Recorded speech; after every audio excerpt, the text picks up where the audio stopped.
Hey there everybody, welcome back to another Stardew How To. And today we're going to do how to upgrade your tools and your backpack.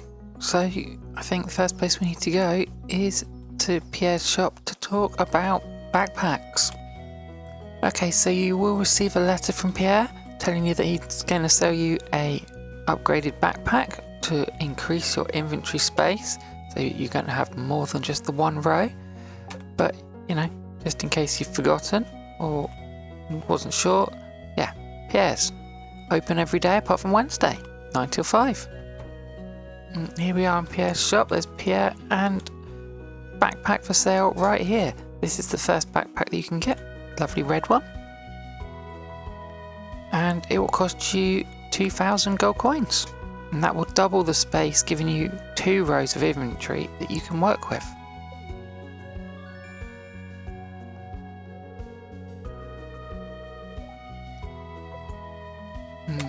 You can see what that looks like here, and you can swap between these so that the right one is available to you. Now if you are ready, you can also buy the even bigger backpack, which gives you another slot. That will cost you 10,000 gold though.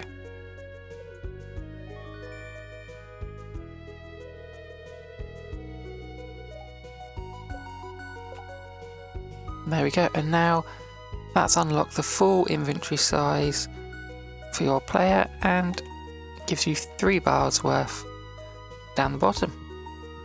But when it comes to upgrading anything else, you're going to need to go and see Clint in the blacksmiths. At the beginning of the game, Clint's is going to be open every day from 9 till 4, so make sure you don't leave it till too late in the day to go see him. Let's have a chat.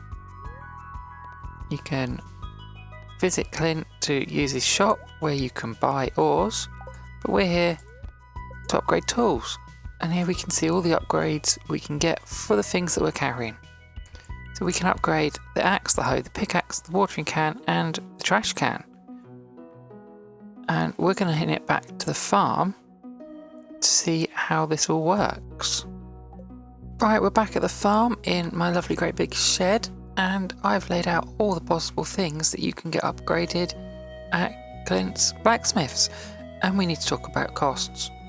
So here's all your starting items: your axe, your pickaxe, your watering can, your hoe, and you do have your bin as well, but we're going to talk about the bins in a minute because they're a little bit different. Each of these can be upgraded only to the next level, which is the copper level. You're going to need for each item 5 copper ingots and 2,000 gold coins up in your money. Take your tool, give it to Clint. 2 days later, that's 2 sleeps you've got to do, you'll get given back the copper version. You'll have to go pick it up from Clint before he closes, otherwise you're just going to have to wait an extra day. And that's the same for all of these. To get up to the next version, the steel version, you'll need to take him 5 of these iron bars and pay 5,000 gold coins per item, and again it will take 2 days to do your upgrade. Coming over here, we've got the gold upgrade next. Again, it's 5 gold bars and this time 10,000 gold coins to upgrade each of these items. And finally, we've got the iridium upgrade. That's 5 iridium bars and 25 gold coins per item to get them upgraded. And we're going to go through what the actual items do when they're better in just a minute, because even just letting you know that these upgrades exist could be a little bit spoilery. And if you don't want too many spoilers, then you've already had enough information. When it comes to getting your bins upgraded, this is just normal bin. There is the copper bin, the steel bin, the gold bin and the iridium bin. They will still cost you the same amount in bars: 5 copper bars, 5 iron bars, 5 gold bars, 5 iridium bars. However, they cost a lot less to get upgraded. The copper bin here is only 1,000 gold coins, the steel bin is 2,500, gold is 5,000 and the iridium is 12,500. Much cheaper. You also still have your original bin, or the previous bin, depending on which one you're upgrading, during the upgrade process. It does not get taken away from you, which is really quite handy if you're a fan of it. So, before we go outside and look at all of these, we'll talk about the differences in the bins. When you throw something away in this bin, which, just in case you weren't sure, is this bin over here. You can click and drag something over there, and it's gone forever. You don't get anything back for it. This one, here the copper bin, will give you 15% of the value of the item back to you straight away. This is 30%, 45%, and 60% if you're all the way up to the iridium one. Not the most important upgrade, but eventually you might as well get it done. So let's nip outside and we'll talk about the different upgrades that you can do and what's worth getting done. Okay, the first tool I want to look at is the hoe.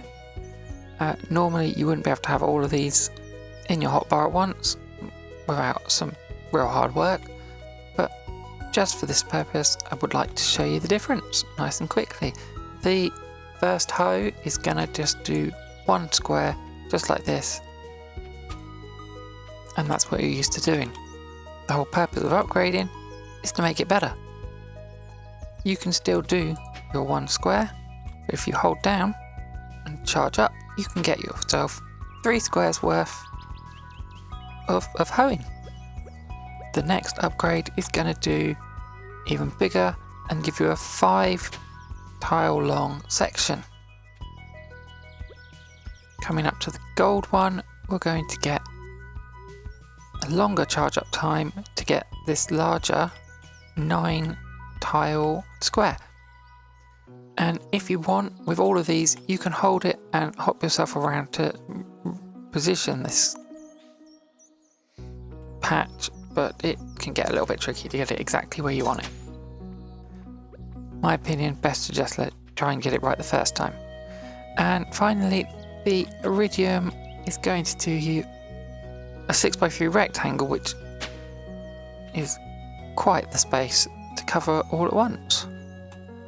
And most importantly, it's not just quicker on your day, but using the power up feature of the hoe is not going to use any more energy. You're still going to use the same amount of energy whether you do 1 tile or you do the full 18 tiles. Okay, next let's look at the watering can. Now, just like the hoe, the watering can is going to cover different amounts of space. The first standard is just your normal 1 base, coming up to 3 for the copper, 5 for the steel, 9 for the gold, and again 18 for the iridium. Unlike the hoe, the watering can will use more energy if you do a bigger patch, but it doesn't use as much energy. It's just using 1 small square each time. You're almost down to half the amount of energy when you use this one, and by the time you get to the end of the game you will be down to half the amount of energy, because upgrading your farming skill reduces the amount of energy that using the items costs. Also important with the watering can, you can actually put more water in the iridium watering can than you can in your standard one. The normal watering can do 40 tiles of watering. The copper does 55, the steel does 70, the gold does 85, and the iridium does 100. So you're going to spend a lot less time running back and forth between anywhere that you've got some water stored. On to the axe and the pickaxe now.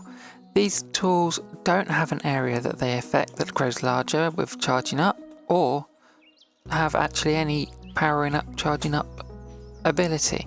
They do, however, gain the ability to break more items and break items faster by using less swings to break the items. They don't use less energy per swing as you upgrade, but they do use less energy overall by using less swings. So if you want to break the large boulders on your farm, you're going to need to have at least the steel pickaxe. You can use the gold or the iridium as well. If you try with the normal pickaxe, you're going to be told that you can't. Same with the copper. But the steel one will work, as will the gold and the iridium will break them much faster, giving you all that lovely stone. And with the axe, you're again going to need the copper this time to be able to break these stumps, and anything from the steel upwards, so the gold and the iridium included, to be able to break these large logs. But they will again be much quicker to break with the iridium one. And we're just going to come off the farm for a minute for a quick note to say that fishing rods can be upgraded by buying them from Willie's shop, but you will have to wait until you've reached the appropriate fishing level for each rod, and Willie will let you know in the mail when a new rod is available to buy. And that just leaves us the scythe to talk about from the basic starting tools. Here we have the normal scythe. You have access to a golden scythe and eventually an iridium scythe. These are not upgraded at the blacksmith, and any talk about how you get these is definitely a spoiler. So if you don't want to know, then I will see you for another one. But if you do want to know, stick around for just a couple of minutes more and we'll talk about them all.